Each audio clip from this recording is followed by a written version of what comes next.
Welcome to another episode of Sawdust Nation Podcast, episode 81, with your hosts, Nap from Nap's Naughty Works LLC, Nick for MPG Creations, and Josh from North Country Woodworking. Nick, please take it away and give us our sponsors. That's right, Josh. We want to give a huge shout out and thank you to PWN CNC. Check them out on the web at www.pwncnc.com. And if you are looking to get a 5% discount off your order of anything on the website, use promo code Sawdust Nation 981. That's Sawdust Nation 981. I know it's going to be hard to remember. It used to be just Sawdust Nation, but now it's Sawdust Nation 981. All right. We also want to thank Totalboat for their continued support. And if you wish to get 10% off your entire order at Totalboat's website, www.totalboat.com, you should DM us at the Sawdust Nation Podcast Instagram page or shoot us an email, sawdustnationpodcast@gmail.com. Last but not least, we want to thank you all, our patrons and our listeners, for your continued loyal support. We appreciate everything you guys do. So, with that being said, let's talk about what's going on in the shops. I know things have been winding down, and I want to hear what you guys have to say there. Nap? Right before the podcast, I was batching up parts and pieces for these hat boards. Pretty much I'm trying to finish both by tomorrow evening because Thursday and Friday, I kind of want to start on like 4 other projects that are also batch operations. So I'm starting to get to a point now where if it's not like a unique thing, for example, if it's like a hat stand or a hat board, I kind of like to do all those at the same time. And I tell my customers that, like, hey, listen, they got multiple people asking for the same thing. So don't be surprised if it takes a little longer because I'm making all of them at once. And they're like, there's no rush half the time. Some of the people are actually staying here. So it's not going to be, a huge deal. Or people are just moving sections. Trying to think, those award plaques that I was tasked to make have changed. If you saw on the Instagram, it is now a plaque that'll be epoxied instead of like the little standing Texas thing. The one individual that was running the whole event said those were lame, not because of me, because I didn't design them. They were designed by a certain committee lead that was tasked to figure out what the design of them was. And when we had initially come up with it, the person running the committee was like, yeah, I love it. And, well, the portion that needed to make it awesome was the coin, which didn't end up showing up. So pretty much the head person was like, yeah, those are lame. We're going to go with these. I'm like, okay, whatever. I mean, it's your money. Like, I don't care. You just tell me what you want and I'll make it, essentially is what it came down to. But yeah, I got 3 hat stands to make. One's a going away, one's a PCA, and then the other one, or 2 of them are PCAs, or permanent change of assignment or whatever, where they move sections or whatever. I'm trying to think if there's really anything else crazy going on in the shop because it's gotten slow. It's slow in the fact that I'm not getting a lot of volume, which is fine. I'm okay with that because I'm getting ready to move in May. No idea where I'm going, so don't ask. Hopefully North Texas, so I'm not going too far away. But the projects are lengthy projects. They just take some time for me to make. But yeah, other than that, I mean, there's not a whole lot going on in the shop, if I'm to be honest. There's been a lot of more gym time, though, I will say, just because I do have a PT test coming up in February. Not saying I couldn't pass one, but just I don't like to do substandard on it, and I don't like to feel like an absolute bag of trash when I'm doing it. This morning I ran for the first time and it was god awful. I felt like I was going to die. It was cold. My lungs hurt. And I'm not a smoker. And they just hurt because if you've ever run in the cold, it's not a fun time. And, I got a lot more stickers. I posted a sticker swap thing on the IG again. I got a sticker swap from Polkadot Welder, or at Polkadot Welder on Instagram. She sent one to me and I went ahead and sent one back to her. I also got a request from Snyder. I gotta remember. I don't remember his whole handle, and I feel like a for not remembering the whole handle. But we'll just say I'm doing sticker swaps. I have 200 of those stickers to be exact, And I would like to, David Snyder, there we go. David Snyder at Snyder Custom Woodwork. That's what it is. So I want to go ahead and get around the community and get some stickers because, my sticker wall looks kind of empty. I saw Josh's in one of the lives we did. And I was like, Jesus, that's a lot of stickers. I wish I had that many. And actually, I haven't put up quite a few in a long time because I haven't been able to get to it. But yeah, man, having stickers are awesome in the shop. Definitely helps support other makers. Yeah. And actually, I'm looking at this thing. Looks like actually now that I'm looking at Snyder Custom Woodwork, I just happened to see his page here. I'm peeping the Sawdust Nation Podcast flag up in one of his pictures. It's up in the background here. That's pretty cool. Thanks for repping the podcast there, bud. But yeah, I have nothing really else, guys. Like, I don't have anything new and groundbreaking other than, we wanted to do, what was it? Ducky's over at Ducky's Mesquite. Helped him set up his laser, picked up some spalted pecan and some really nice figured mesquite. I got to say, what a shop. What a layout. Got a lot of land. We got the grand tour. It was pretty awesome. He's got a beautiful shop. And yeah, his whole property is absolutely gorgeous. It makes me wish I had that. He's like, yeah, I only got X amount of acres. I was like, do you know how many shops you can put on this? But yeah, that's about all I got going on, guys. Josh, because I know Nick's got, I guess, some stories to tell us, so we'll leave him for last. So it's been crazy busy in the shop. I'm getting a lot of shop time in. In the start of the week, I put up the new air filtration unit from Wen, and it's been a noticeable difference in there. I'm not going to lie to you.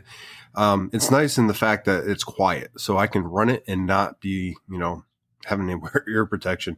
Yeah, that's been going pretty much every time in the shop, and the filter is already starting to look pretty. I cut a lot of cherry, so it kind of looks like cherry dust. But long story short, I got 2 projects basically. Should be wrapping up tomorrow, and then one big project I need to get wrapped up before the end of the week.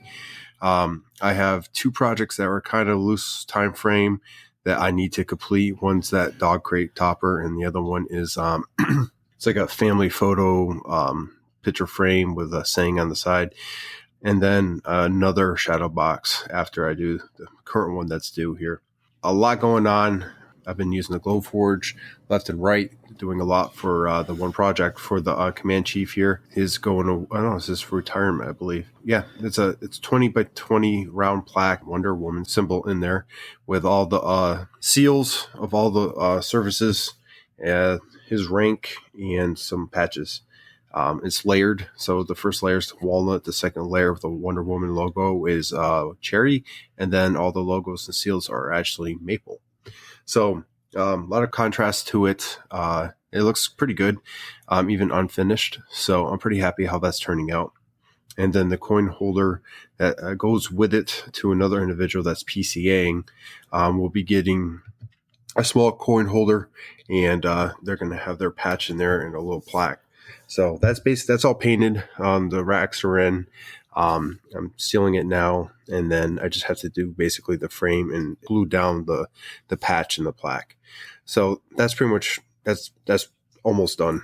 I just finished that up before I jumped on here. The USO project is on hold because these projects come first. They're paying clients, and I need to, they have a hard due date. So I'll get to the USO project. I'm probably ending up not painting those just because of the vast amount of stuff that's coming up. I'm working on a deal right now where I might take a month off to work on this one project just so I can knock it out. It's going to be painting enough where I can justify that. Thanks to Nick, he shoved that my way. So I got to design that and get that to them so they can get that approved. But this is kind of forcing my hand to actually get a tax code because they're going to probably want to use government funds. And with that, an LLC, just trying to get myself protected a little bit. So lots going on in the shop, a lot. I'm trying to find a better flow where, I have all the machines working at one time because, why not? If I can have them all working, then that means I'm getting multiple things done. One day this week, I had the Glowforge, I had the CNC going, I had both my resin and 3D printer going. Basically, the only thing not running was my diode. And I think that's pretty good progress. So yeah, the shop's a lot cleaner than it has been, which has been nice, especially with those clamps up and away. I did break my 60-degree bit. The tip of it broke. Ooh. Yeah. Which one? Was it the Amana one? Yeah, Amana one with the carbide blade. Oh, the insert? Is that what you're talking about? Yep. So for whatever reason, most of these inserts, you could take them out and turn them, and it's not a big deal. Not the 60-degree bit. That's a one and done. And it's it's like $27 to replace. How long did that bit last you, though? It was one of my first bits. So quite a while. It was definitely worth the investment, and I didn't have to buy the whole bit again, just a blade. So, $30 is literally, it's nothing. But it broke the day that I was doing a collab and engraving a plaque or the top of a box for another maker. And I end up having to use my 30-degree bit, which I don't really like working with too much, because when I start getting into that kind of detail, it's more of an laser work than it is anything. But unfortunately, his client did not want it engraved. They want it carved. So we spent quite a bit of time trying to dial that in and getting that working, which led me to the next day when I went to go carve a larger project. I realized that my bed was uneven. I spent a good day trying to get that even, finally got it even. And once I did, it's been working great. I just cut a 20-inch circle on there, and it was perfect. Like, it didn't touch the bed at all. You could definitely see where the bit was, but it wasn't like it was carving the bed. It was like the top hairs of the bed. And, the tabs, I used the chisels to break them, pulled it right out, and there it was. So it seems like everything in the shop's working fairly well. I even got my dust collection back from my CNC. I went ahead and 3D printed the collar and got that on there, which is so nice to have that V7 from PWN CNC cleaning up all that dust as I'm going along. But yeah, a lot going on, a lot happening in the shop. It seems like it's been a blur. Rain has been the drink of choice lately to keep going. And That's why I'm fidgeting over here doing things, because I'm still riding that high. So I'm gonna tell you what, when you get all the machines going, it's like a symphony in the shop. Like, it really is. Like, you're just like, okay, what can I be doing right now? And you just look at all your machines and you're just like, everything is working right now. Okay, what can I be doing? Crap, I have nothing I can be doing because the machines are in the middle of doing the process before the step I need to do. So it's pretty nice. I set it up so like the Glowforge can basically run, most any time of day. So I had stuff I could work on the table saw and other saws while the Glowforge was cutting other stuff. And then, so I was working while the machines were working. And you're right, it was just kind of like this big flow. And I honestly, without these machines, my employees helping me, I couldn't be as far as I am right now in my projects, because it's definitely a big help. It's a family affair. It definitely was a lot going on, and I'm sure a lot more to come. So I'm gonna toss it over to Nick, because I'm very interested to hear about his shop going on. Yeah, so I've just been pumping out orders, or at least trying to get as much done as possible. And still, I'm way ahead of my deadlines. But the problem I'm running into, last night was, so my laser wasn't cutting the way it was supposed to cut. So I had to diagnose those issues. Turns out dirty mirrors are not a good thing. So if you have a CO2 laser, do yourself a favor and clean your mirrors, or at least inspect them to make sure they are clean. Because if they're dirty, you're going to lose some power. Speaking of that, Christopher Foote from, Chris Foote Designs on Instagram, he reached out a while back, and he purchased an OMTech Laser, and it actually got delivered to his house. I don't know if I told you guys about this, but it got delivered to his house while he wasn't home. He caught it on his Ring camera, but the driver of the third-party logistics company dumped it in his driveway and left. Just like, I don't say dumped it, he didn't drop it, but he set it down in his driveway and just bounced. Are you kidding? No, man. So that's a great way to handle that investment, right? Anyway, all's well though. He got it taken care of, brought inside, put the tube in, and I think it was Sunday. I helped him get his laser up and running. So that's the kind of support that we here offer. Obviously, if you buy OMTech and you buy through, at Sawdust Nation Podcast as a reference or whatever, or use our reference codes, then we will help you get off and running. But aside from that, we spent Saturday at Ducky's Mesquite down there in Panna Maria, Texas. Like Knapp said, Ducky's got a beautiful shop, absolutely gorgeous country land.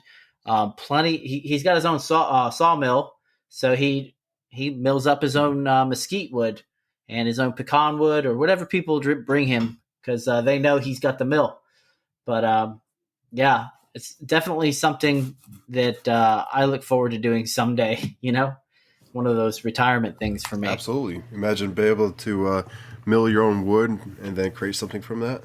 That'd be the ultimate woodworking. Yeah, so I don't know which model he has, but I know he's got a wood miser, and that thing, it's a hydraulic powered wood miser, and that thing is awesome. It looked like a Decepticon. That thing was all like sprawled out, like freaking legs in the ground, all sorts. It was great. It was cool looking. It's definitely, a worthwhile investment if you're going to use it and you're going to use it often, because you could make quite a bit of money off of wood. And the best part about it is that once word gets around that you have a sawmill, people will start bringing you lumber. So you can pretty much mill up people's lumber. They'll give you some, you know what I mean? And then you do with it what you choose. That's obviously obviously between you and the person. But if you get on with like the city and the city takes down big trees and stuff like that, they'll just they're always looking for a place to dump. If they have like a large log or something like that, and you get a deal with them, and they'll just drop it off on your property, and you can handle it from there if you got a large sawmill. So, with that being said, I actually purchased some cabinets for my shop, some wall cabinets. I was on Facebook Marketplace because that's what I do. I spend a lot of my free time when I'm not working in the shop just surfing the web. I was looking at these cabinets, the Husky ones that I don't know if you guys have seen the real slick, all blacked out toolboxes from Husky. I know Knapp just got one. Mm-hmm. I've got one. But they have like wall cabinets and floor cabinets and all that stuff to go with them. I'm not really huge into matching, but it just so happened that these were on sale at this place. It's I forget what the place is called. I have to look it up. But it's like they buy overstock Home Depot items, and they get it in like big old containers, and they just sell it at a huge discount, which, I mean, good for me, right? I'm going to go back on Friday because they're about to get a huge load of stuff on Friday. So Pony Jorgensen clamps, here we come. Yeah. Well, hopefully they have them. They got a ton of tools, though. They got a boatload of tools, but it's not like everything is arranged in sections, if you know what I mean. It's all just kind of like put on shelves where it fits. So you got to kind of walk through the place and see it for yourself and do a little digging. But I was super surprised. I never heard of it before. Anyway, but yeah, my shop right now, I was putting the cabinets up earlier, and I tore my shop apart. I took down the giant shelves that I had that were above my laser because it seemed like such a huge waste of space. My laser's only yay big, and the shelf extended so much longer than that. But there were like my laser, my chiller fit underneath the shelves, but nothing else would. There was plenty of room. Like I could have I probably could have built shelves, but I don't know, man. I think it looks nicer. I put all my paint in there, and I don't have to worry about the kids getting a hold of spray paint and making cool designs on my truck. You know what I mean? So is your shop a different structure now, or are you just moving? No, it's actually destroyed right now because I had to take everything off of the large shelves that I did have, and I put it all on like the outfeed table and the table saw, and I'm still putting up I didn't put all of the I didn't put all of the cabinets up yet. So it's just frustrating. I was trying to get it done, and it was one thing happened, and another thing happened, and my kids are like, "I want orange juice," and I'm like, oh, "Okay, let's let's take care of this." So I'll get it done tonight, and hopefully I'll be back in action tomorrow.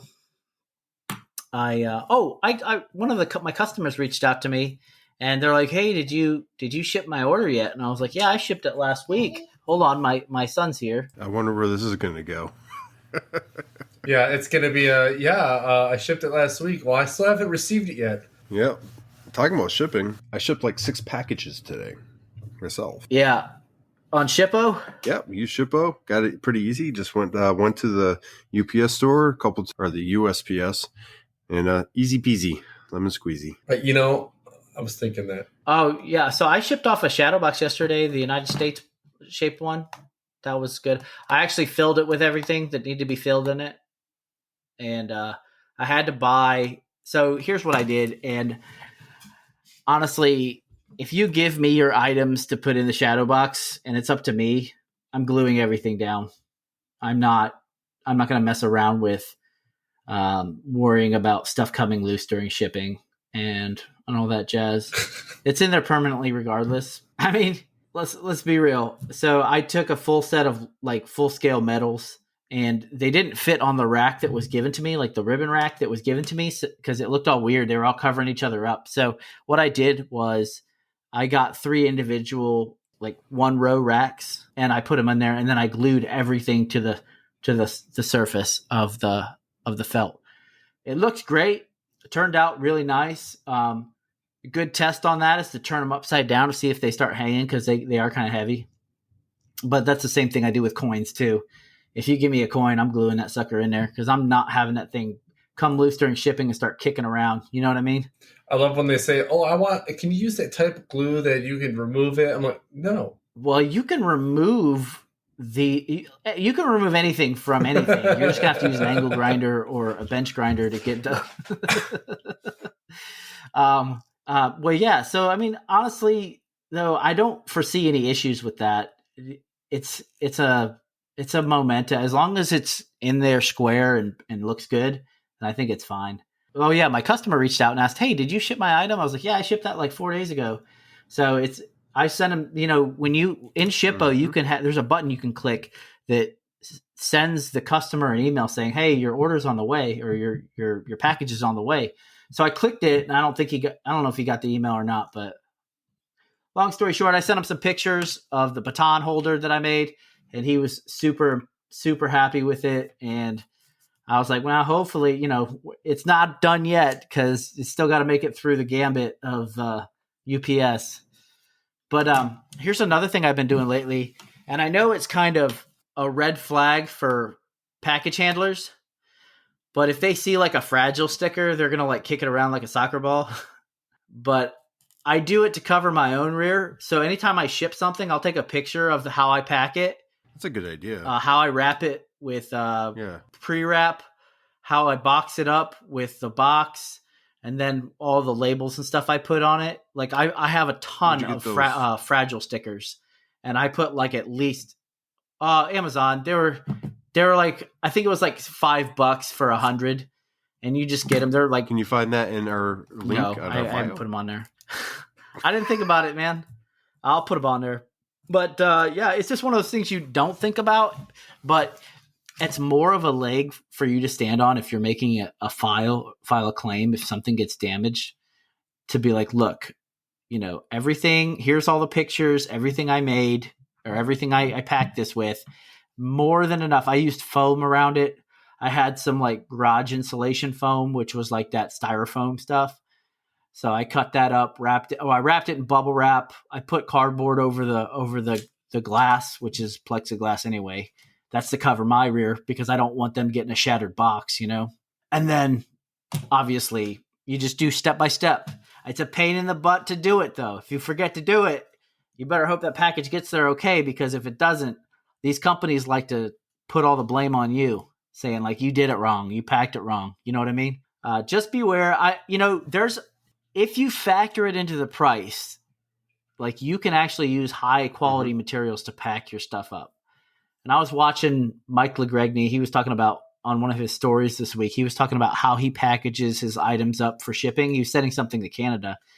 And this guy used Kaizen foam, which Kaizen foam's expensive, but it's super cushy. And Nap can tell you he used Kaizen foam in some of his projects before, but it's definitely worth it. If you can pass that cost on to the customer, then it's definitely worth it if you're shipping large items that are fragile. So Same stuff I use in my those liquor boxes there. Yep. but that's all I really have going on in the shop.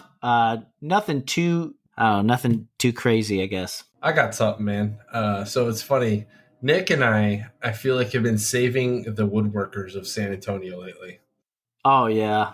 We're on these cutting board pages, like just because, like, this is how we're trying to like push podcasts out, meet different areas of the woodworking community, and individual posts up a picture of, I'm telling you, and I'm talking linear foot, not board footage. It wasn't a very big board. It was maybe, I'm going to say 5 feet long by 7 or 8 inches wide, maybe 8/4, maybe 6/4. It didn't look that big. And then a piece of maple that was not too much bigger.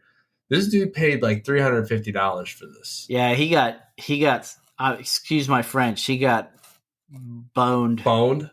Yeah. No, he got the raw end of that deal, and he went to a certain lumber dealer here in San Antonio that me and Nap started at when we started getting our lumber. Is that where when you first got down there? Yeah, place? dude. That's why I thought lumber was so darn expensive down here, because I remember the episode. You're like, my God. Yeah, so the guy who was trying to sell the lumber didn't look like your typical lumberyard guy, which that doesn't matter. But if you're taking me around and explaining to me why things are expensive and telling me that, like, basically telling me about the species and all that other stuff, that's great. But I'm not shopping for wine, dude. I'm trying to find, I know what I want. Just give it to me now. Just give it to me. But let me tell you what, though. What saved our bottom lines and saved our rear ends was finding out about Dakota Hardwoods down here. They are absolutely the best one of the best lumber suppliers. I haven't been to all of them, but anytime I ask anybody, they're like, yeah, I always go to Dakota. There's no ands, if, or buts. So the cool part is you get to just drive up, back your truck up to the truck bay door, or back your car up, whatever, and you go into the office. Honda Civic, load that. Yeah, you get your little smart car in there, right? And then you go into office, and they ask you what you want to see, and you tell them what you want to see. They'll tell you, how much it is per board foot or whatever information you want, and you take the paperwork out to the warehouse. And one of the forklift drivers will bring you a pallet of lumber, a full pallet, and you get to dig through the first three rows. And if you're cool with them, or sometimes if they're cool with you, they'll let you go a little further down. Nah, I wouldn't say. Hey, you don't want to ruin it for us, man.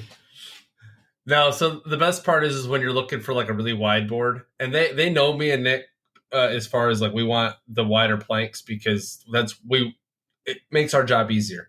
We don't have to do any glue ups. And I'm like, hey, can I get that one right there? And they're like, well, if you help me rearrange this stack, yeah, we can get it. I'm like, well, yeah, I'm going to help you get to it. Like, I'm not going to be an a-hole and just watch you move all this lumber on your own, I'll be here when you're done. Yeah. No, I mean, they're super cool. Super cool.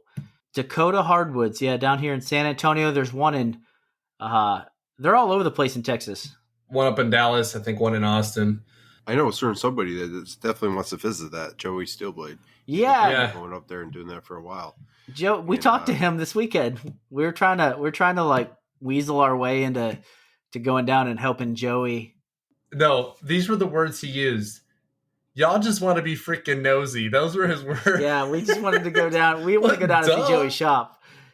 So he's like, well, I was like, hey man, even if you want, I'll basically front however much lumber you want. I'll make a run to Dakota, and this way when we come down there, I'll bring it with me. He's like, no man, that screws me out of a trip up to San Antonio to go to the hardwood store and go to Woodcraft. I was like, That's awesome. Speaking about Joey, he actually sent us a voicemail. So oh, yeah, what is it? Did he say anything? I don't know. Yeah, nope. It was completely blank. Just dead air. What's up, guys? Joey with Skillblade.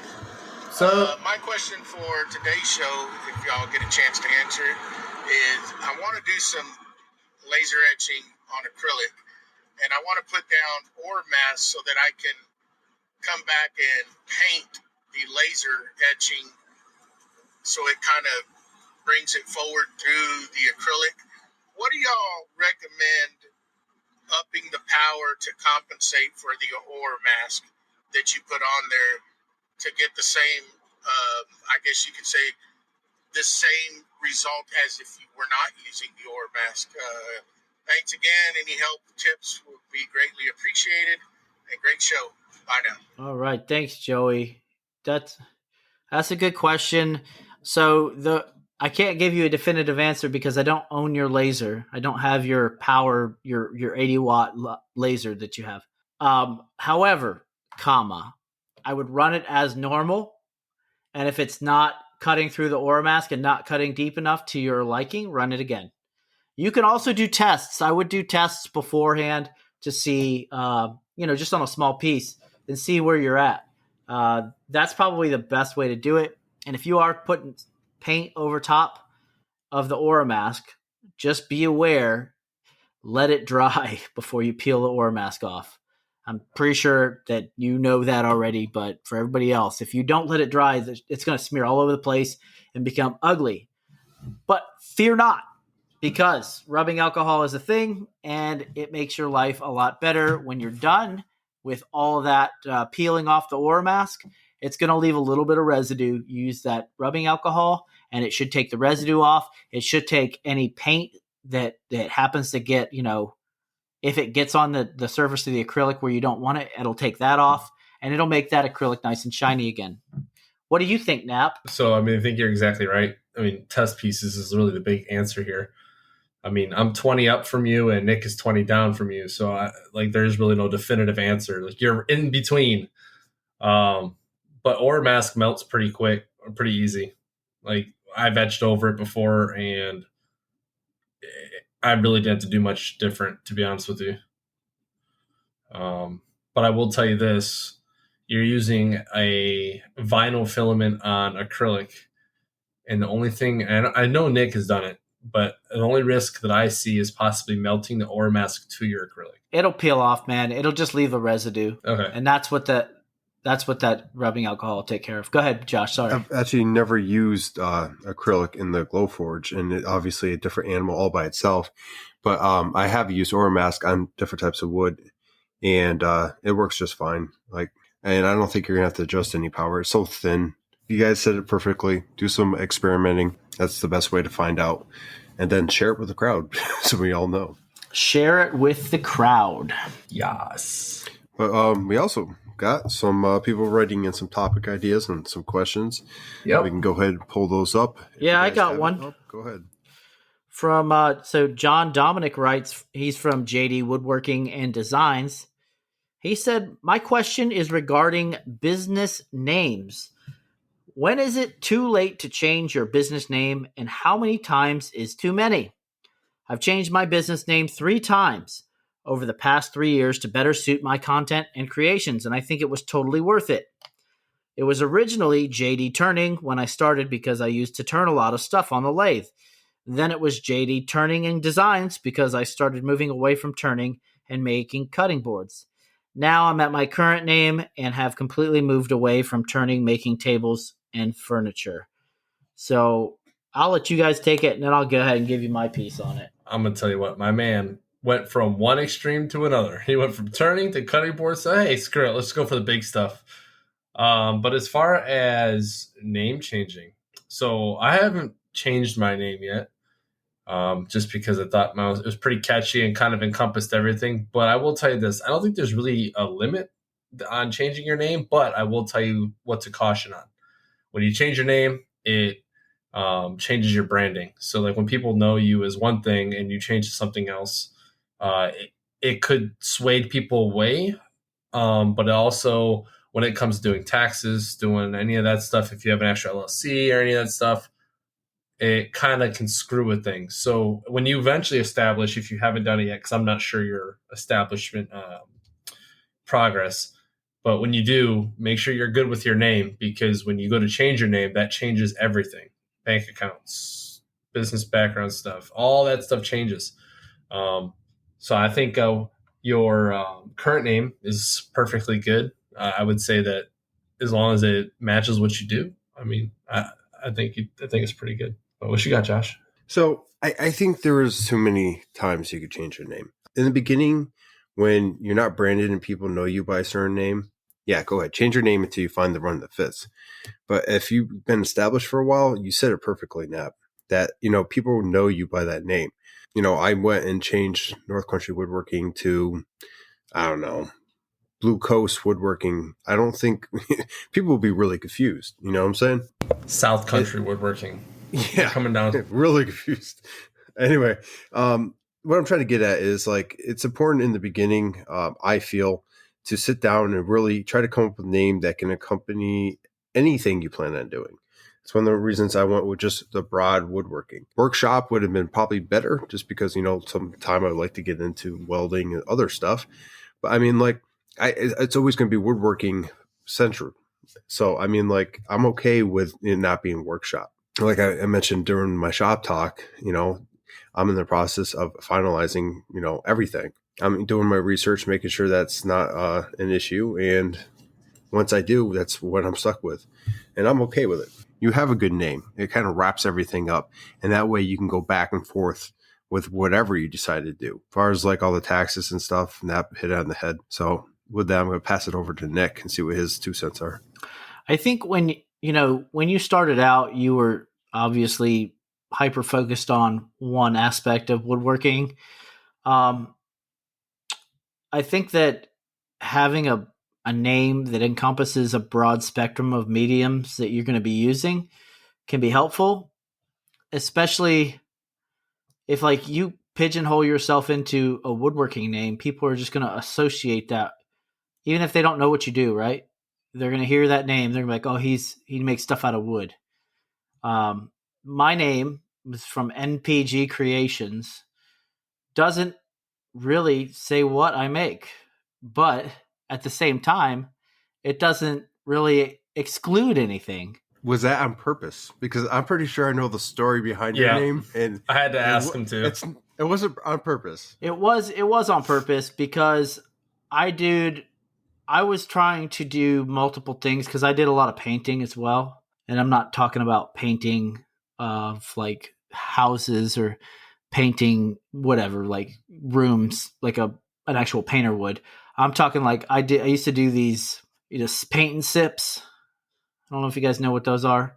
Yeah, wine tasting painted things type thing. I thought you were colorblind. How did that work? I am colorblind, but I'm decent enough at it that I can figure it out. There's so many questions. I'm actually a decent painter. Okay, so I would put on these paint and sips for people in my neighborhood, and I was going to actually start doing that as well, and using my woodworking, and obviously now I do a lot more than just woodworking, but I don't do the painting, so it doesn't really matter because I'm a creations guy. I'm not a woodworking, like, I'm not pigeonholing my name. However, that's my take on it. If you want to stay in the medium or whatever of wood, cool. But if you just, if you make it so specific in your name that kind of turns people away when they're looking for other things, if that makes sense. Because they're not there, and that's a psychological thing too. It's not like it's just like, oh, he's a turner and I can't ask him for a table. It's just hearing the name Something Turning, I'm thinking, oh, this guy makes probably like pens or table legs or whatever. There are people out there that just make table legs and they make a ton of money doing it. That's great. So I know I'm kind of rambling on, but at the end of the day, it's up to you, man. It's how you are going to feel about your brand. And that's what it is. It's your brand. And in order to build your brand, you have to stay consistent for a long period of time, because you keep changing your name, it keeps changing your brand, like they were just talking about. So people are going to associate with one and then not be able to find you on Instagram when they search for you, or not be able to find you on the Google when they search for you. Ladies and gentlemen, I think we just saw the soft, nuggety center of NPG Creations. No, I just have to poop. Well, it's a brown center. Let's see. We had a reply to one of the question boxes from Wacky Works. Dust collection, getting more for less. So I'm guessing, some cheap dust collection will work more. It really depends, because I was actually talking about this with another maker. If you got to really look at the specs. So a good example would be AJ from Crafted NJ and myself. We have the same dust collector, but they're different brands. Exactly the same specs. He paid one price, I paid another. So, you just got to look at the specs, shop around. And if you want a good example, go ahead and check out Joey Steelblade's YouTube and check out his dust collection on his CNC. He bought a cheap one and upgraded it to make it a very good one. And so there's examples out there. Just going to have to do some, Googling and YouTubing and, examining one against the other and see what you can get. But don't just buy a name brand and call it a day. Look at the I got a Harbor Freight, bro. Like that. And that's what I'm trying to shoot at. Harbor Freight, Shop Fox. I got a Grizzly, but the Grizzly was on sale and was less than the Shop Fox. You just got to look. It's one of those things where it might take you a moment to find that deal, but once you do, you'd be happy you did. You guys? So yeah, I was saying I got that Harbor Freight one, man, and I heard a lot of bad stuff about it. You hear a lot of bad things about Harbor Freight tools. It just is what it is, right? Because that's where I started. That's where I actually got a lot of my tools from when I first started. And I will tell you that, and I'm sure most makers do start there, because, money is a thing. It still is a thing. You got to start somewhere. Well, you start to realize quickly, quality tools are expensive, but worth it. Well, this dust collection system that I got from there, I'll tell you what, it's the dust collector that could. All right. I mean, it's no Laguna, no jet or anything like that, right? But it gets the job done. The suction, for as big as my shop is, that dust collector is perfect for what I need it for. Now, when I get a 30 by 30 or a bigger shop, you better believe I'm probably going to get like the twin dust collector that's like 5 horsepower on its own dedicated, this, that, and the other, whatever. Josh is giving the eye rolls right now. He's like, I hate you. But I mean, yeah, you can get more for less just depending on your shop size, really. It's true. Nick? So I also pay attention to where things are made. So if you're buying something from China and a name brand's made in China as well, chances are they're probably made in the same darn factory. They're pretty much the same design. If it looks like it, like you would just minus the branding or the color, it might be exactly the same thing. So I think Harbor Freight is Chinese. I think I can't speak for some of the other brands. However, stuff made in Taiwan is pretty good stuff. And Taiwan is obviously not China, but I know Sawdust made in Taiwan. It is an American company, but they're made in Taiwan. Powermatic's made in Taiwan. I don't know about Jet, but if you find something that's maybe off-brand or even an older version of something that, is made in Taiwan, chances are you're going to get a decent product.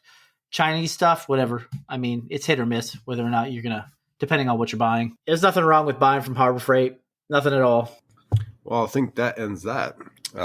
We had one other topic idea, and we have a little bit of time from One Designs Victor. You want to go ahead and read that off there, Nat? Yeah, so Victor from One Design says, types of material sourcing for weekend shop or potential business. Any thoughts? So is he just talking like how we source materials? What's the Nick, you want to go and start with this one? Because I know you do a lot of sourcing yourself. I source materials constantly, even when I don't have any jobs going on. So if a customer wants something specific, obviously like a name brand something, then I got to go with the name brand something, right? Whether that be drawer slides or hardware, whatever. But if they leave it up to me, I'm going to go with economical stuff. And I'm not saying cheap stuff. I'm just saying stuff that works, but I know I can get fast and I can get on for a decent price. So I always look on Facebook Marketplace. Second, and that's if there's like a component that needs to be like, I always look for lumber on Facebook Marketplace no matter what. But otherwise, I'm going to Amazon, seeing if I can get a Prime deal. So let's put it this way. Facebook Marketplace, there's a potential that you could get it right now. Amazon Prime, there's a potential you'll still get it today or maybe tomorrow.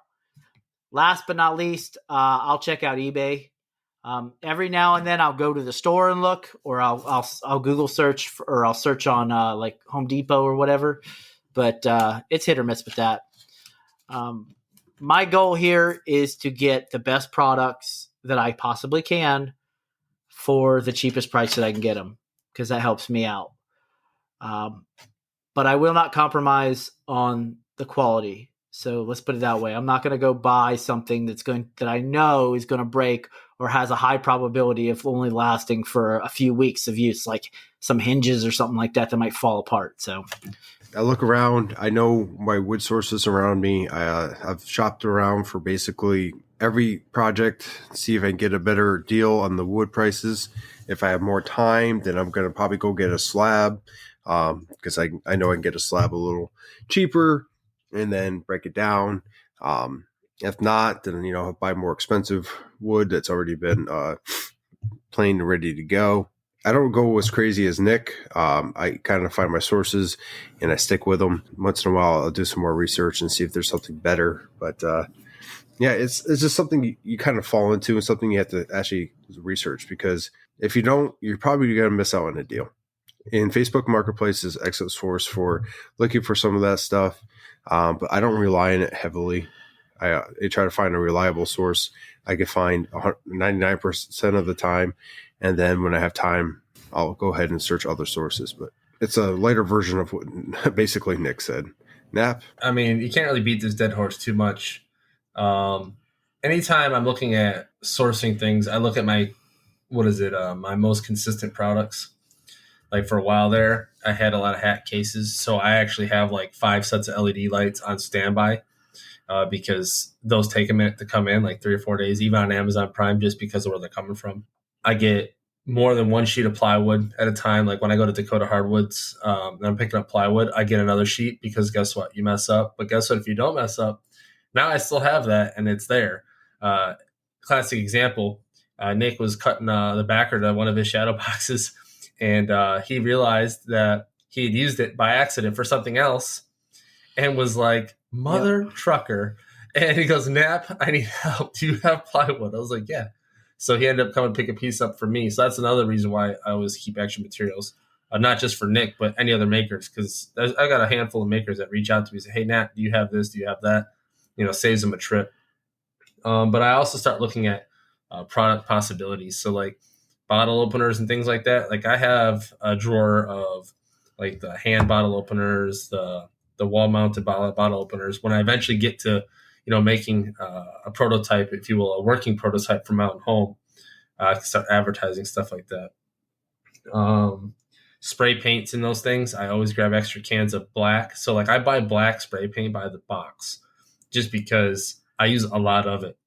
White, I don't use a lot of white, but I still have 2 cans of it at all times. Some metallics. I have each color for each squadron here. So it's a lot of forward thinking. Yes, you're spending the money. You may not use it right away, but having it needing it, not having it is a lot worse than having it and not needing it. That's really my take on sourcing materials. I mean, that's a good point, man. But you gotta keep in mind too, not everyone has a big shop. So like plywood, if I have a sheet of plywood in my shop, it takes up way too much space. I have to cut it down, and then you risk about cutting down too far. And it's like anything. You have to be smart about it. There's a balance you got to find. And that's something you have to learn through experience. Because I'm guessing, Nap, you've had plenty of experience of running out of stuff and needing it. So I have. You'll learn, like everyone, what you need and what you're going to use the most. And it's going to change. I think we could wrap that question up as well. And let's wrap it up with some sponsors. All right. So once again, thank you, PWN CNC. Check them out at pwncnc.com or at pwncnc on the Instagram. If you're looking for that spindle kit and you want to get some moolah off, use promo code Sawdust Nation 981, and that will get you 5% off of your total order at PWNCNC. And Totalboat Epoxy, if you are making an order from them and you want to get some money off of that as well, just slide into the Sawdust Nation Podcast DMs or send us an email, and we will get you that 10% off promo code. And patrons, once again, thank you so much, and we love you. Nap. All right. And if you're listening to us on the old Apple Podcast, go ahead and give us 5 stars. If you don't give us 5 stars, let us know why you didn't give us 5 stars, because if we don't have that feedback, we can't give you the content that you deserve, as well as any of the other podcast catchers. Because guess what? We're not just on Apple Podcasts. We're on everything. Spotify, any Apple third-party podcast catchers. I looked at the Buzzsprout, and I noticed there is a lot of different podcast platforms. So the more feedback you give us from whatever platform it is you're on, the better we get. And on that note as well, I know we teased something during one of our lives about episode 100. We are still working some details out, and I will tell you what, we'd rather give you a full product of what's going to happen rather than a half worked through thing. So stay tuned in the coming episodes, but just know it's something big. We got a lot going on, a lot of stuff cooking up as far as that episode is concerned. Josh. So if you want to get a hold of us for any reason, you can go contact all 3 of us on our Instagram account, Sawdust Nation Podcast. And you never know who you're going to reach, but I'm sure we're going to be able to answer your question or a topic. If you want to get a hold of Nap, you can reach him at Nap's Nutty Works LLC on his Instagram, and Nick on MPG Creations, and myself, Josh from North Country Woodworking. And if you don't want to reach us on one of those platforms, you can always reach out to our Gmail account at sawdustnationpodcast@gmail.com. And there you can send photos of your latest project, topic ideas, questions, voicemails, basically anything and anything. Just keep it clean. Final words there, Nap. And Nick, yes, keep it clean. You have your own Gmail account they can send things to. You can send him disc pics to his email. But hey, folks, just so you know, community of competition, it's something we talk about a lot. Just as simple as, hey, we went out to Ducky's. We took an hour drive out there and gave him a hand with his laser. And hopefully we get to maybe be nosy and head down to Joey's shop and give him a hand with his laser. But just know we love doing this stuff. We love going out and meeting the different makers and those things and seeing what they got going on in their shops. And if you're in our local area, not even local, I mean, an hour is not really that local. But if you're within vicinity of any of us, I'm sure we'd be more than happy to take a ride out, give you a hand with something. And if you're near our shops and you need to make use of something, I mean, my shop's always open. I've had people come on over and use some of the stuff that I have. But yeah, use some of that walnut. Hey, dude, I only got some walnut that's even usable right now because some of it's dedicated to our job that we're still working on. But yeah, just keep taking care of each other. Because without the community, really, this is for nothing. So, yeah, that's what I got. All right. So remember, as always, take care of yourselves and each other. And remember, folks, you always get what you pay for. A cheap circumcision is usually a ripoff. Thank you for joining us this week on Sawdust Nation Podcast. Tune us in. Listen in your shop. Listen in your car. Listen when you're chilling and having a cup of coffee in the morning. Even at work. Share the good news with the people at work.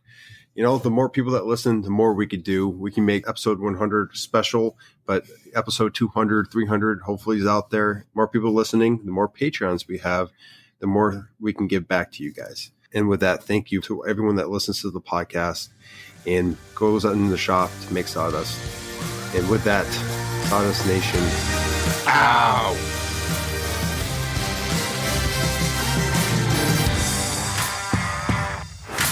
Almost. We almost I did think it. that was pretty close. Pretty close. Man. Insert joke here. That's good. That was good. I threw you off, it seems, when I said the smallest it took you meant to bounce back from that one. Oh. He's like, well. Also, I had to think about it. Insert joke here. All right, depending.